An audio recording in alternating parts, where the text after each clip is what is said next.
Tuloy tayo, Sis Luz, ano yung ating susunod na tanong doon sa ating paksang pinag-aaralan? Opo, ang ating tanong, ano pa ang kapakipakinabang na makukuha bukod sa mga kabutihang nasa kasaysayan ng mga unang lingkod ng Diyos? Tingnan nyo kanina, mahaba yung pinag-aaral natin kasi binasa natin yung mga nangyari sa Israel. Kasi doon sa mga pangyayari na yun, sabi ni Pablo, nangyari ito sa kanila, pinakahalimbawa. Nasulat sa pagpapaala-ala sa atin. Pati si Pablo, natuto siya ng kabutihan doon sa mga nakasulat na nangyaring mga bagay-bagay sa Israel. Yung kanilang pagkabigo, pagkatalo, yung mga dumating sa kanilang mga sumpa ng Diyos na mga salot, yung kanilang mga rebellion sa Diyos, pagsasalita ng walang habas na parang ang Diyos ay kanilang pinasasamaan loob, ino-offend nila ang Diyos sa kanilang sinasabi, nakakasuya na itong manang ito, etc., etc. Parang iniinsulto nila ang Diyos one way or the other kasi mas mabuti pa sa Ehipto, may karne, merong milon, merong bawang, may sibuyas. Dito ikaw, wala tayong makain. Sabihin, inalis ka nga ng Diyos sa Ehipto, tapos sasabihin mo, mas mabuti pa sa Ehipto. Nandun ka sa pagsamba sa Diyos-Diyusan sa Ehipto, nasa pagkaalipin ka, inalis ka ng Diyos para dalhin ka sa isang mas masaganang lupain na binubukalan ng gatas at ng pulot.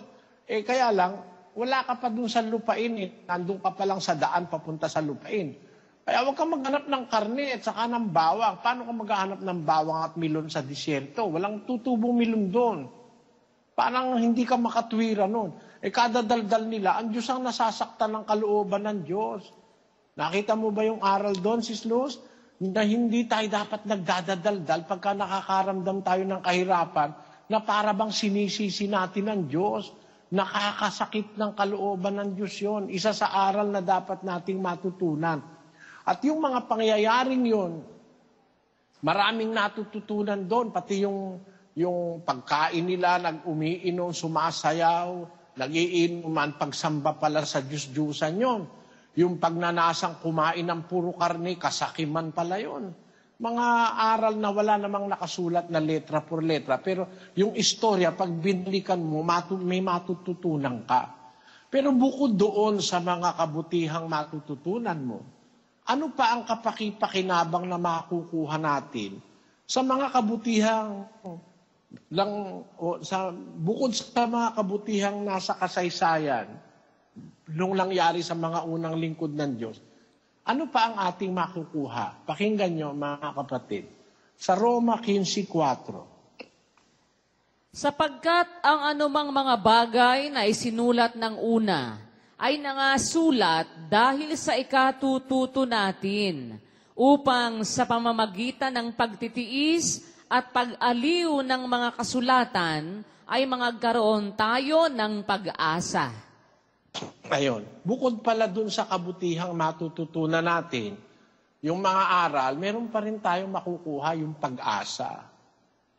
Na in spite of all those failures, rebellion, disobedience of the Israelites, binigyan pa rin sila ng Diyos ng pag-asa. Sa katapus-tapusan, isinugo sa kanila ang Panginoong Kristo para mailigtas sila. Yung hindi nagawa ni Moises, gagawin ni Kristo. Yung hindi nagawa ng kautusan ni Moises sa kanila, gagawin naman ng kautusan ni Kristo. Ang kasaysayang natututunan natin sa mga nagdaang panahon, pag pinag-aralan natin, nagbibigay pag-asa sa atin. Halimbawa, ano ba yung pag-asa? Si Rahab patutot, Sis Luz. Opo. Pag nabasa mo yung sumampalataya si Rahab, tapos gumawa siya ng mabuti sa kabila ng kanyang pagiging patutot, nagkaroon siya ng pagkakataong gumawa ng mabuti nang tanggapin niya yung mga sugo ni Josue, inaring ganap si Rahab. O hindi ba pag-asa yun? Paano pong pag-asa yun, Padre Eli? Eh kung yung patutot, pwedeng maging dapat sa Diyos eh. Basta MCGI, walang iba. I just went here from the Philippines for this concert. How much you spent, you think, on everything the Eras Tour? I don't really know the number, but I think you can buy a car. Would you spend it again? 100% yes! So you have no regrets at all? No. Zero. None! O, 7 demonyo, eh baka ikaw, 2 lang ang demonyo mo eh. Kung si Maria Magdalena ay naligtas, mas madali kang maliligtas dahil 2 lang ang demonyong nasa'yo. Tama po. Yung mga Israelita, sa kabila ng kanilang mga rebellion, sa kabila ng kanilang mga reklamo, hindi naman sila lahat nilipol ng Diyos eh. Meron pa rin nakarating doon sa bayang pangako eh.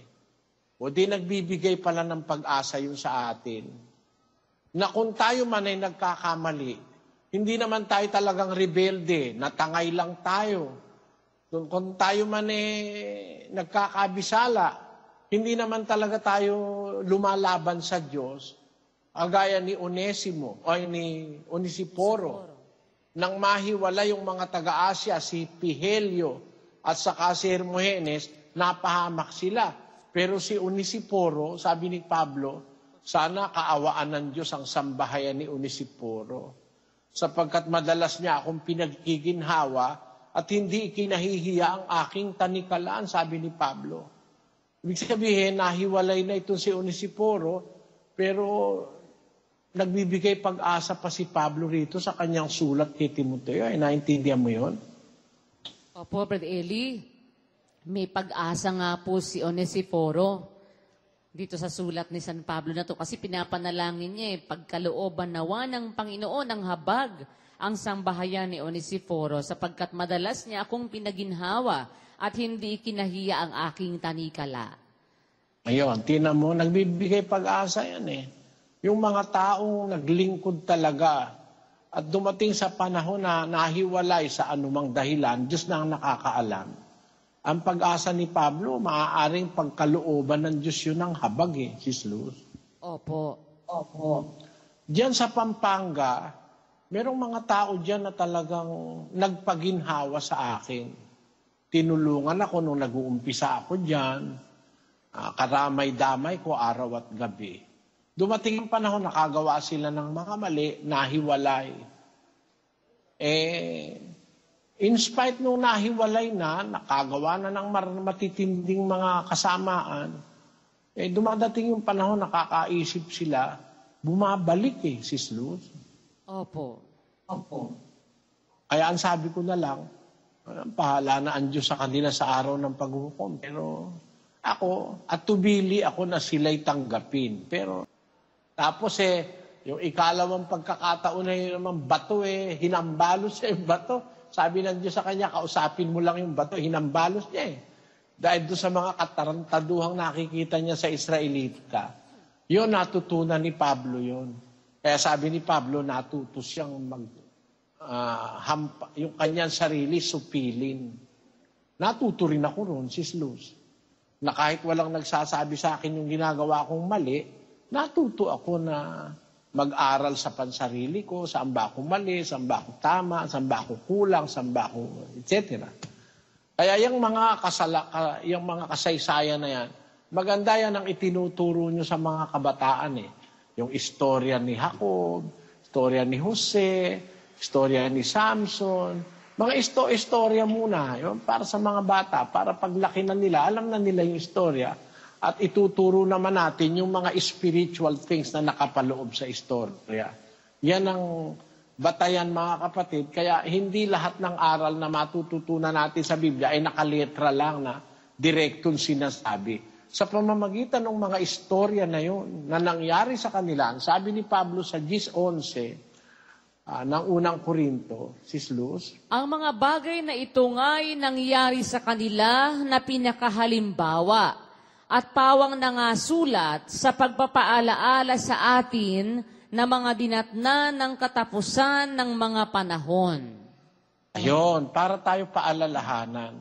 Kaya yung kasaysayan ni Moises, ng Israelita, ni Abraham, ni Isaac, ni Jacob, ng CGI. Walang iba. In case you are wondering po, baka po nagtataka kayo kung anong vitamins ang ginagamit namin para sa mga manok namin. Ito po, ipapakita ko po sa inyo. Ayan po, talagay lang. Chuk! Yummy! Ayan po ang ating 6 months na stag. Ito po pwede natin makuha mabuting espiritong galing sa Diyos na pagka pala nahihirapan tayo, huwag tayong magreklamo. Huwag tayong salita ng salita. Buisit na buhay to. Buisit na bahay to. Ba't ganun? Ba't yung buhay ang buisit? Bigay ng Diyos yun. Kaya ka buhay, bigay ng Diyos yun. Sasabihin mo, buisit na buhay. Puro na lang ikahirap. Puro na lang hirap. Puro problema.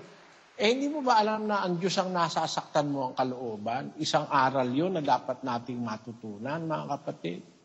At yung pagnanasa nating laging masarap ang pagkain, karne, yan kasakiman sa harap ng Diyos yan. Bagaman hindi bawal kumain ng karne, matuto tayong mag-adjust. Naintindihan mo ba yung mensahe nung sinasabi ko, Sis Luz? Opo, Brother Eli, awa ng Diyos, naintindihan po namin nga yan na lumalabas pala, kasakiman pala yun, yung hindi ka makontento, kung ano yung meron ka. Kung ang pagkain mo simpleng pagkain lang, hindi karne, wag mo nang nasain yung kumain ka pa ng karne sa, yun nga, may mga nagnanasa ng hindi naman nila tinataglay. Papatak nga po pala na yun ay kasakiman. Tapos yun nga, yung pagsasalita na para bang ako mo nahihirapan ka na, parang kung magsalita nga po, hindi na iniisip kung ano yung sinasabi nila, ang na-o-offend pala natin ay ang Diyos. Kagaya nga po nung sinasabi ng ibang mga tao na ganoon na buwisit na buhay ito, na para bang ganon, lalabas ang Diyos nga ang na-o-offend. Kasi siya ang nagbibigay ng buhay. Pag sinabi mong buwisit yung buhay mo, ba't ang Diyos ang na-o-offend kasi siya ang nagbibigay ng buhay sa'yo. Kaya hindi po yun namamalaya ng tao na parang wala lang doon sa mga iba, parang pagka nagdaramdaman Diyos doon, Sis Luz. Opo. Namumungkahi siya sa galit, nagagalit ang Diyos pagka nakakarinig siya ng mga ganon na salita sa tao. Mag-ingat tayo, mga kapatid. At ang dyan, yung pagtitiis, upang sa pamamagitan ng pagtitiis at pag-aliw ng mga kasulatan ay magkaroon tayo ng pag-asa. Halimbawa, nahihirapan ka sa buhay, imbis na sisihin mo ang kahit na sino, sabihin mo sa Diyos, yung kagaya ng sinasabi ng isang nagmamahal, kahit libong dusa ay hahamakin, kung ikaw ang magdudulot, ay ligaya sa akin. Ayon. Kung sa tao nasasabi mo yan, lalo mo dapat masabi sa harap ng Diyos na kahit na po ako mahirapan, Panginoon, kahit na po mayroong mga mabibigat na mga sama ng loob sa aming mga kaaway, sa mga kapwa-tao, huwag mo lang po kaming iiwanan. At nangangako kaming hanggang sa katapusan, aming ipagpapatuloy ang aming sinimulang pagkilala at paglilingkod sa iyo. Tulungan mo lang po kami, Ama. Yon ang dapat nating maisaisip, mga kapatid. Sana naunawaan ninyo ang mensahe ng ating paksa ngayong araw, mga kapatid. Pagpalain nawa tayo ng Panginoon. Magandang gabi sa inyong lahat. Ayan, salamat sa Diyos. Sige po mga kapatid, hanggang dito muna pansamantala ang ating pag-aaral. Pero bago po tayo maghiwa-hiwalay, tayo po muna ay mag-aabuluyan. Ihahandog natin ang ating mga handog sa pagpapasalamat na ito sa aming mga bisita na ngayon lang po nakarating sa aming lugar. Hindi po kami tumatanggap ng abuloy sa hindi pa namin kasama sa pananampalataya. Pasensya na lang po kayo. Kahit na po gusto ninyong tumulong, hindi po namin matatanggap. Sige po mga kapatid, magtulong-tulong po tayo. Noon at kailanman ay